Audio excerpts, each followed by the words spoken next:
नमस्कार, आपण पाहत आहात आलमगीर न्यूज लाईव्ह 24 बातम्या अहमदनगर जिल्ह्यातील। 26 जानेवारी म्हणजे प्रजासत्ताक दिनाचा 76वा वर्धापन दिन। सालाबादप्रमाणे याही वर्षी भिंगार शहर राष्ट्रवादी काँग्रेस पार्टीच्या वतीनं, त्याचप्रमाणे हरदीन मॉर्निंग ग्रुप असेल, आमचं काँग्रेस कमिटी असेल, यांच्या सर्वांच्या वतीनं आज या ठिकाणी खरं तर प्रजासत्ताक दिनाच्या निमित्ताने झेंडावंदन करण्यात आलेलं आहे। प्रत्येक वर्षी या ठिकाणी नियमितपणे झेंडावंदन होत असतो।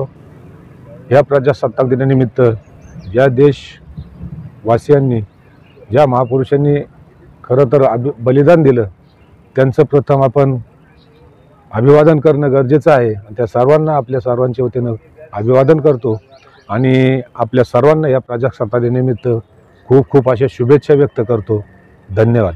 आज प्रजासत्ताक दिनाच्या 76व्या वर्षाच्या संयोगाने जे योग जुळून आला, त्या सर्व माझ्या भारतवासियांना 26 जानेवारीच्या माझ्यातर्फे हार्दिक शुभेच्छा, हरदीन ग्रुपतर्फे हार्दिक शुभेच्छा व सपकाळ परिवारातर्फे सर्वांना, पूर्ण भारतवासियांना हार्दिक शुभेच्छा। धन्यवाद।